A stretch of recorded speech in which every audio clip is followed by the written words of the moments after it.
ምናልባት አንዳንዶቻችሁ ከምትኖሩበት ርቃችሁ ሊሆን ይችላል። ምናልባት አንዳንዶቻችሁ ሥራ ማጣት ገጥሟችሁ ሊሆን ይችላል። ምናልባት አንዳንዶቻችሁ ኑሮ እንደ ትላንቱ ደልቷችሁ ላይሆን ይችላል። ግን እመኑኝ እያመማችሁም ቢሆን ሥርዓተ እግዚአብሔር ትእዛዘ እግዚአብሔር ከጠበቃችሁ ሌላ ሸክም እግዚአብሔር አይጭንባችሁ። ሃይማኖታችሁን ከጠበቃችሁ ማተባችሁን ካጠበቃችሁ ትላንት በነበረው ትጋት ከቀጠላችሁ ለሀገሩ እንግዳ ለሰው ባዳ መከራ የበዛበት ጊዜ የረዘመበት ብላችሁ ተሰላችታችሁ ታክቷችሁ እግዚአብሔርን ካልተዋችሁት ሥርዓቱን ካልተዋችሁት እግዚአብሔር አንድ ቀን ያስባችኋል። የተወደዳችሁ ክርስቲያኖች ዘመን ሲረዝም ጊዜ ሲከፋ ሲረክሱ ስታዩ እንዳትረክሱ፣ ሲቆሽሹ ስታዩ እንዳትቆሽሹ። ምናልባት አታካች ሆኖባችሁ፣ ምናልባት አድካሚ ሆኖባችሁ፣ ምናልባት ቀን ረዝሞባችሁ፣ ምናልባት መከራ ተጭኗችሁ፣ ምናልባት ንጽህናን የመጠበቅ ተስፋ ደብዝዞባችሁ ከመጠበቅ ወደ ኋላ እንዳትሉ። ከሚኮነነው ዓለም ጋር እንዳንኮነን፣ ከሚቀጣው ዓለም ጋር እንዳንቀጣ፣ ከሚተው ዓለም ጋር እንዳንተው።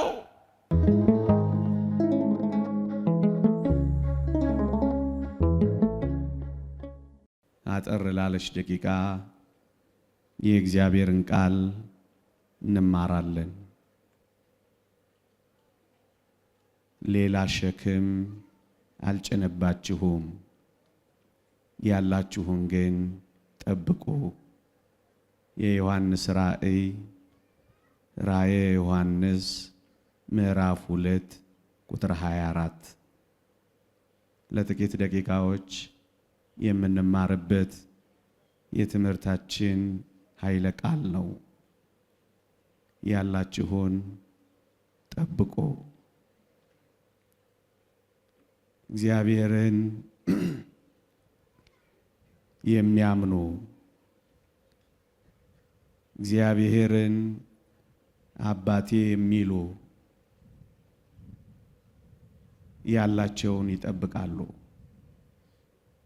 ጌታችን በቲያጥሮን ላሉት ያስተላለፈላቸው መልእክት ይሄ ነው።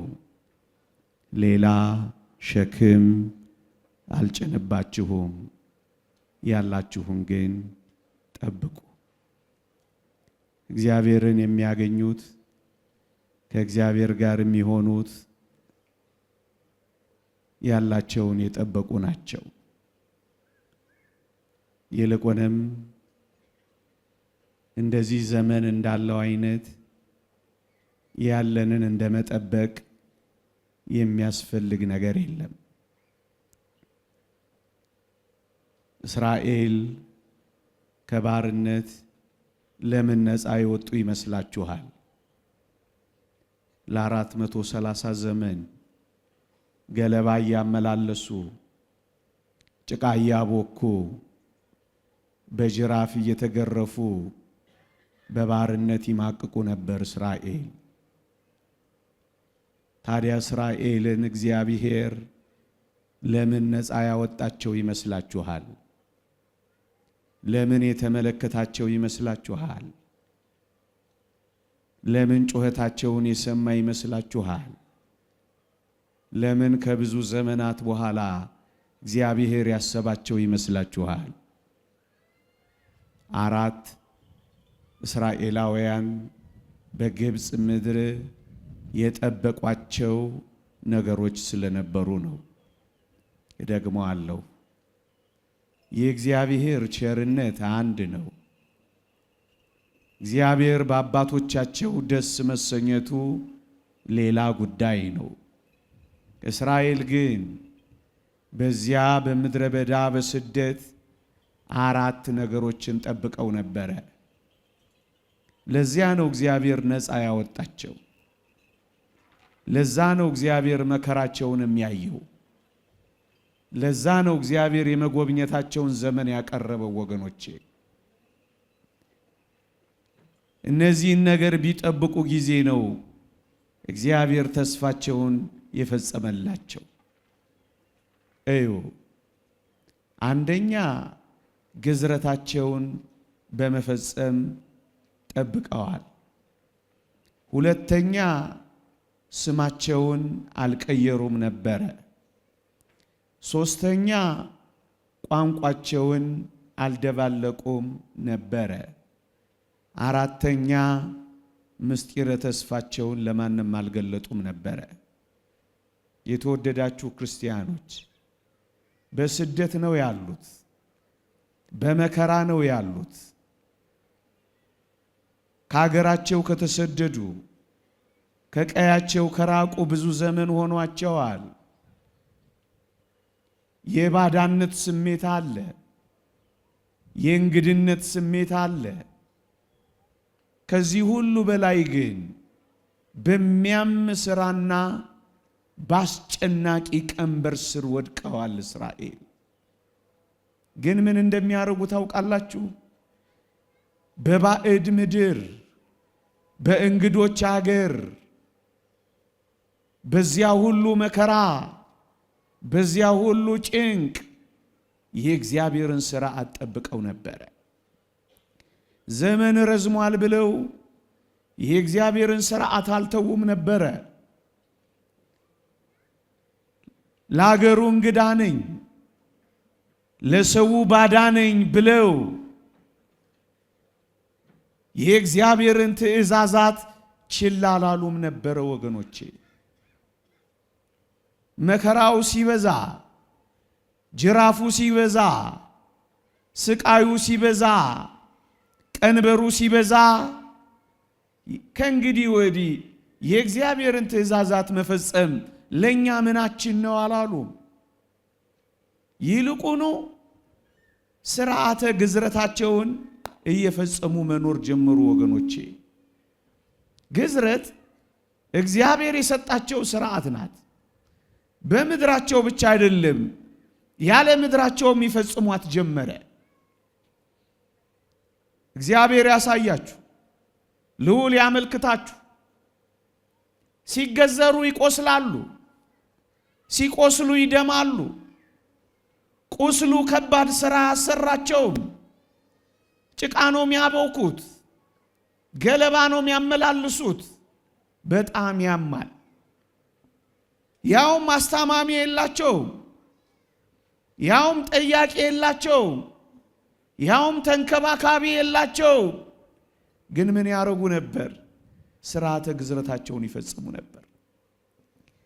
እያመማቸው፣ አዎ እያመማቸው፣ እየተቸገሩ፣ አዎ እየተቸገሩ፣ እየተራቡ፣ አዎ እየተራቡ፣ ባዳ ሆነው፣ አዎ ባዳ ሆነው፣ በባርነት እየኖሩ፣ አዎ ቀንበር አርፎባቸውም ቢሆን የእግዚአብሔርን ሥርዓትና ትእዛዝ አልተዋትም ነበር። እንዴት ይደንቃል ወገኖቼ! እየቆሰሉ መጠበቅ፣ እየታመሙ መጠበቅ፣ እየደሙ መጠበቅ፣ አስታማሚ በሌለበት መጠበቅ፣ በባርነት ውስጥ መጠበቅ። ይህን ነበር እስራኤል ጠብቀው የቆዩት። የተወደዳችሁ ክርስቲያኖች በዚህ ዘመን ክርስቲያን ሆኖ መኖር ከባድ ሊሆን ይችላል። እየተራቡ ክርስቲያን መሆን፣ እየተጨነቁ ክርስቲያን መሆን፣ ሰርቆ መብላት፣ አጭበርብሮ መክበር እየተቻለ ጨዋ ሆኖ መደሄት፣ ክርስትናን አለመተው ምናልባት ያማል። እያመመም ግን የእግዚአብሔርን ትእዛዛት መጠበቅ ነፃ ለመውጣት ያበቃል። ወገኖቼ ነፃ መውጣት የሚፈልጉ ሁሉ በጭንቅ ጊዜም በመከራ ጊዜም በመተው ጊዜም ተንከባካቢ በማጣት ጊዜም በመረሳት ጊዜም ቀን በመርዘምም ጊዜም በባዳነት ስሜት ጊዜም በሆደ ባሻነት ጊዜ በየትኛውም ጊዜ ክርስትናን መጠበቅ። ለዚህ ነው እግዚአብሔር ያሰባቸው። ግዝረታቸውን አልተውም ነበረ። ማንነታቸውን አልቀየሩም ነበረ። ስፍራ ሲቀይሩ ማንነታቸውን አልቀየሩም። ጨዋነታቸውን አልቀየሩም። ስማቸውን አልቀየሩም። ስፍራ ቢቀይሩም ስም አልቀየሩም። ከአካባቢ ቢርቁም አምላካቸውን በልባቸው አድርገው ስርዓታቸውን እየፈጸሙ ነው የኖሩት። ከስፍራ ራቁ እንጂ ከእግዚአብሔር አራቁም። አያችሁ፣ ይሄንን ስለጠበቁ ነው እግዚአብሔር ነፃ ያወጣቸው ወገኖች።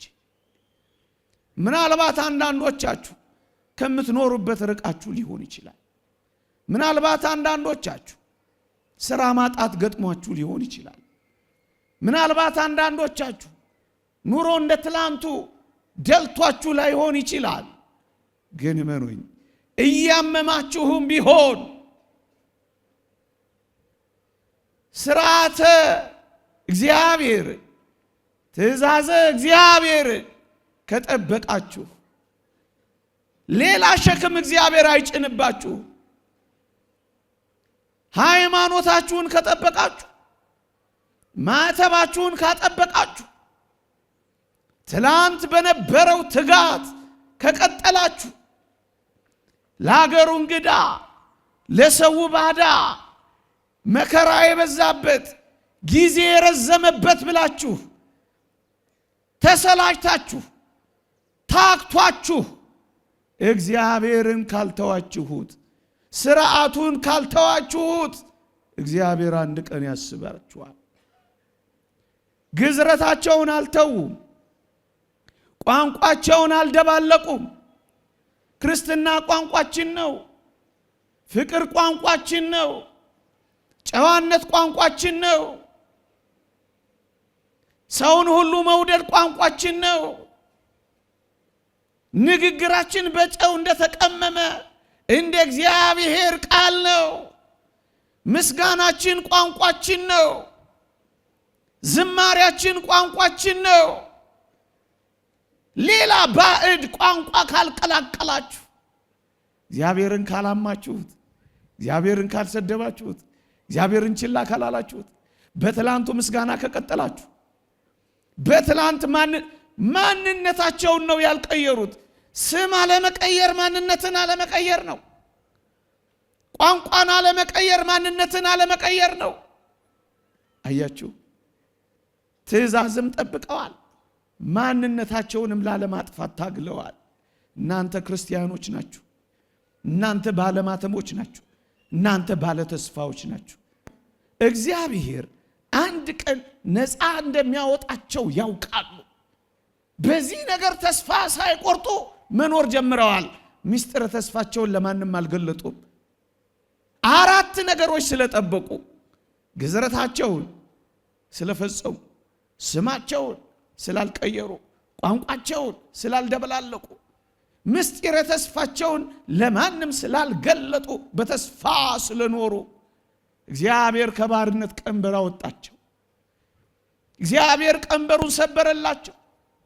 እግዚአብሔር ኃይለኛውን ፈርዖንን የኤርትራ ባህር ላይ አንሳፈፈላቸው ስለጠበቁ።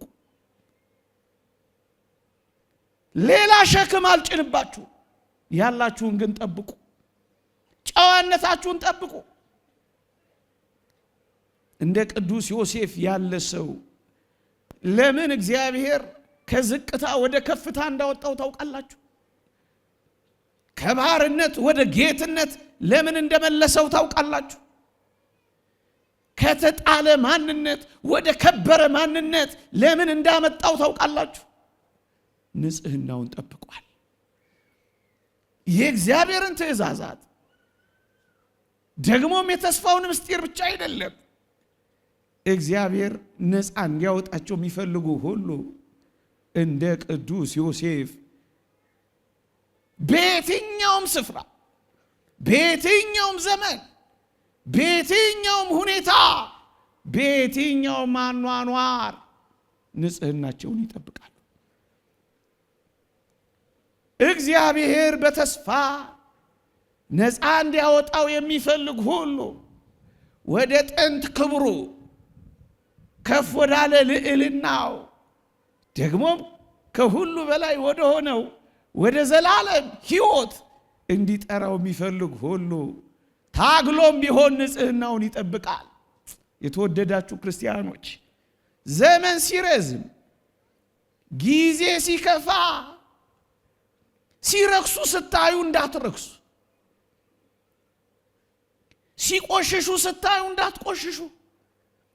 ምናልባት አታካች ሆኖባችሁ፣ ምናልባት አድካሚ ሆኖባችሁ፣ ምናልባት ቀን ረዝሞባችሁ፣ ምናልባት መከራ ተጭኗችሁ፣ ምናልባት ንጽህናን የመጠበቅ ተስፋ ደብዝዞባችሁ ከመጠበቅ ወደ ኋላ እንዳትሉ ዮሴፍን ተመልከቱ። ማንም ሁን ማን ዘውትር እግዚአብሔርን በፊትህ አድርገው የሚለውን ምክር የሚያውቅ ይመስላል ቅዱስ ዮሴፍ። የአባ እንጦንስ ምክር ነው። የተወደዳችሁ ክርስቲያኖች ማንም ሁኑ ማን ዘውትር እግዚአብሔርን በፊታችሁ አድርጉት። የትም ኑሩ የት በመጀመሪያ የኖራችሁበትን ስፍራ አትልቀቁት። ምንም ስሩ ምን በቅዱሳት መጻሕፍት ላይ እንደተማራችሁ ፈጽሙት። ይህ የአባ እንጦንስ ምክር ነው። ዘወትር እግዚአብሔርን በፊታችሁ አድርጉት። ዮሴፍ ድል አድርጎ የወጣው ንጽህናውን የጠበቀው እግዚአብሔርን በፊቱ አድርጎ ነው። ወገኖቼ የተወደደ የጌታችንን ቁስሎች በፊቱ የሚያደርግ ክርስቲያን አሸንፎ ይወጣል። የጌታችንን የሕማም ማህተብ በትከሻው በልቡ የሚሸከም ክርስቲያን ድል ያደርጋል። የቆሰለለትን አምላክ የእጆቹን ችንካር የሚመለከት ክርስቲያን በፊቱ እንደተሰቀለ አድርጎ የሚያይ ክርስቲያን አሸናፊ ይሆናል። እንደሱ ነው ክርስቲያኖች። በፊቱ እግዚአብሔርን ጠብቀው፣ እፊት ላይ አድርገ ጠብቀው። ሌላ ሸክም አልጭንባችሁም፣ ያላችሁን ግን ጠብቁ። እግዚአብሔር አይናችሁ ላይ፣ እግዚአብሔር ልባችሁ ውስጥ፣ እግዚአብሔር አፋችሁ ላይ አድርጋችሁ ከጠበቃችሁት ነፃ ያወጣችኋል። ባሪያ የነበረው ጌታ እንደሆነ ረሳችሁት። ታሳሪ የነበረው አሳሪ ወደ መሆን እንደተሸጋገረ አያችሁት። ከአንዴም ሁለት ጊዜ የተሸጠው ሰው የሸጡትን ሰዎች እንደተቀበለ ይልቁንም እንዳልተበቀለ አያችሁት። ንጽህና ያሻግራል። ንጽህና ድል ያደርጋል። ንጽህና ያከብራል። የረከሱ ይዋረዳሉ። አደራችሁን በውርደት እንዳንያዝ ልክ እንደ ዮሴፍ በባዕድ ምድር በእንግዳ ሀገር ለሰው ባዳ ቢሆንም በእግዚአብሔር ፊት ግን ሁል ጊዜ ስለኖረ ድል አድርጎ ወጣ። ንጽህናውን ጠበቀ። ወጣቶች ሆይ ተስፋ የሚያስቆርጡ ነገሮች ሊኖሩ ይችላሉ። ደስ የማያሰኙ እይታዎች በፊታችሁ ሊመጣ ይችላል። የዓለም ውትወታ በርትቶ ሊጥላችሁ ይታገል ይሆናል። ግድ የላችሁ። እግዚአብሔርን ዘውትር ፊታችሁ በማድረግ በመጠበቅ ይህንን ዓለም ድል ነሱት። ሌላ ሸክም አንጭንባችሁም፣ ንጽህናችሁን ግን ጠብቁ። ከሚኮነነው ዓለም ጋር እንዳንኮነን፣ ከሚቀጣው ዓለም ጋር እንዳንቀጣ፣ ከሚተው ዓለም ጋር እንዳንተው ሁላችንም ብድግ እንበል። ብፁዕ አባታችን ብፁዕ አቡነ ሕርያቆስ በመካከላችን እየተገኙ ነው። እግዚአብሔር ይስጥልኝ።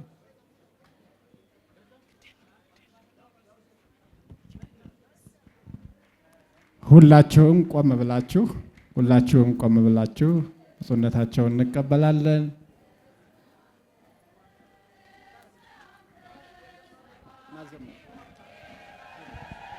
ሰባኬ ወንጌል አዲስ እስመ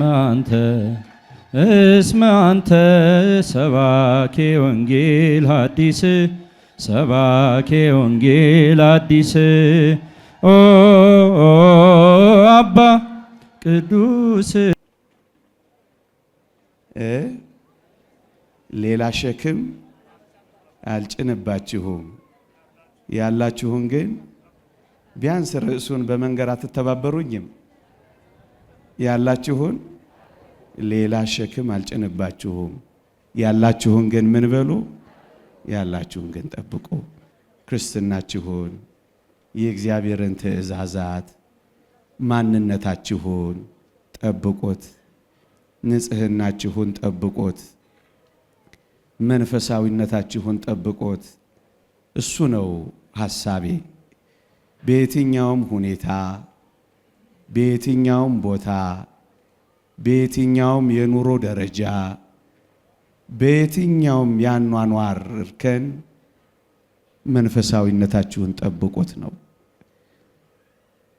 ሌላ ሸክም አንጭንባችሁም። ይህንን መንፈሳዊነታችሁን ግን ጠብቁት። ምናልባት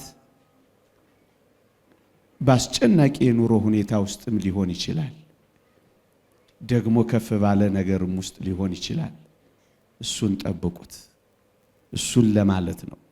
ታስታውሳላችሁ እንደና አብድዩ ያሉ የእግዚአብሔር ሰዎች አክዓብና ኤልዛቤል በነበሩበት ዘመን 100ውን የእግዚአብሔርን ሰዎች 50ውን በዋሻ ሸሽገው እንጀራና ውሃ እየሰጡ እጅግ ከባድ በሆነ ሁኔታ መከራ ይደርስብኛል፣ እንግዲህ ምን ላደርግ እችላለሁ፣ ነገሩ በጣም ከባድ ነው ሳይሉ የእግዚአብሔርን ሥራ ሲሰሩ ነበር።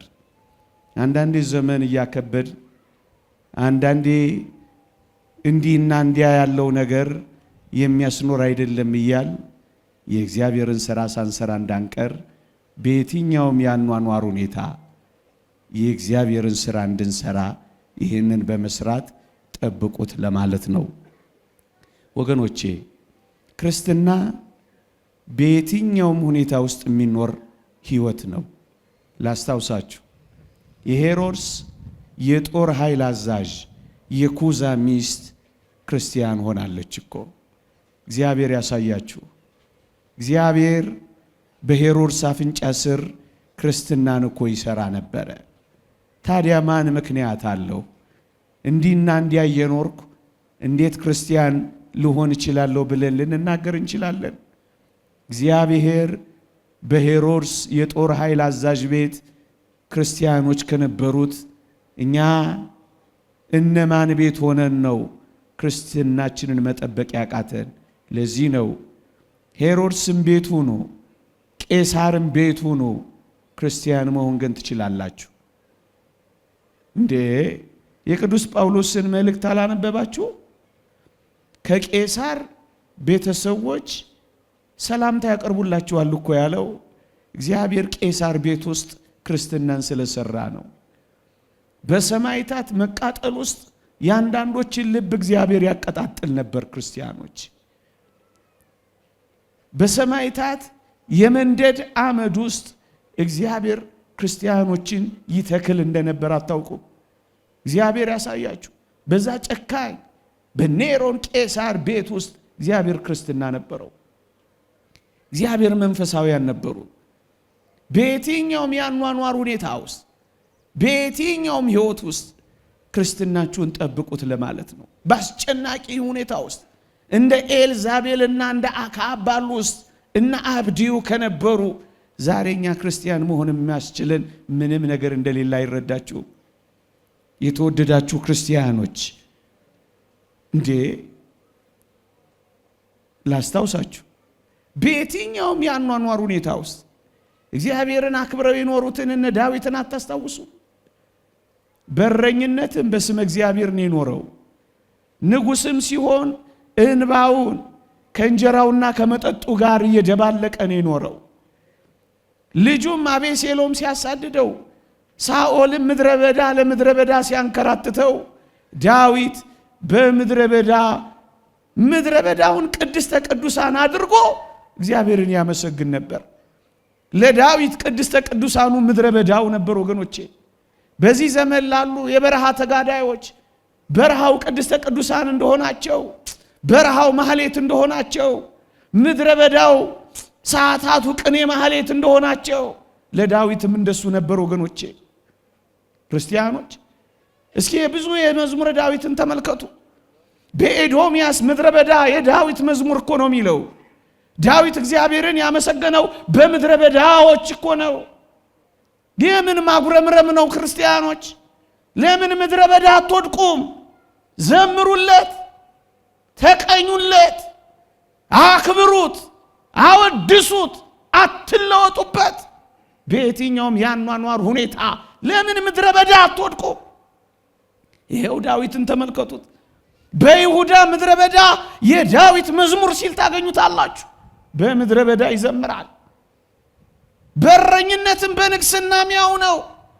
ሲነግስ አይኮራም፣ እረኛም ሲሆን አያፍርም።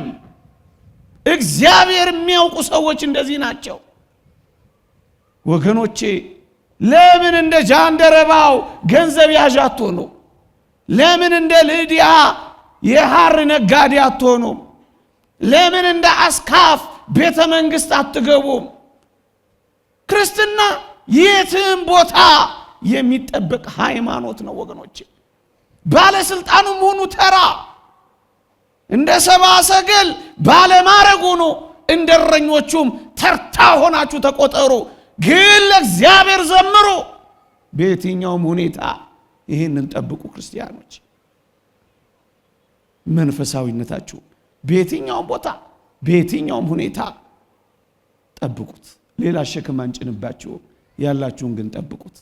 የተወደዳችሁ ክርስቲያኖች እግዚአብሔር ከሁሉም በላይ በእኛ ህይወት ውስጥ ማየት የሚፈልገው ፍቅርን ነው። ፍቅራችሁንና አንድነታችሁን ጠብቁት። ደግሞ አለው ፍቅራችሁንና አንድነታችሁን ጠብቁት። እግዚአብሔር ያለ ፍቅር የሚያስደስተው ነገር በፍቅር ነው እግዚአብሔር የሚደሰተው። ስጋችንን ለሳት አቃጥለን ብንሰጥ እንኳን ፍቅር ከሌለን ከንቱ ነን አይደል የተባለው? ያለ ፍቅር ሰማዕትነት እንኳን ከንቱ ነው ወገኖቼ። አዎ ኦርቶዶክሳውያን ፍቅራችንን፣ አንድነታችንን፣ ህብረታችንን ከመቼውም ጊዜ በላይ ከጠበቅን እግዚአብሔር ከኛ ጋር ይሆናል። እግዚአብሔር አብሮን ይሰራል። ክርስትናችንን፣ ማንነታችንን፣ ንጽህናችንን፣ መንፈሳዊነታችንን፣ አንድነታችንን እንጠብቅ። ሌላ ሸክም አልጭነባችሁም፣ ያላችሁን ግን ጠብቁ። ይቆየን። የእግዚአብሔር ቸርነት፣ የእመቤታችን አማላጅነት፣ የቅዱሳን በረከት ረድኤት አይለየን። አሜን።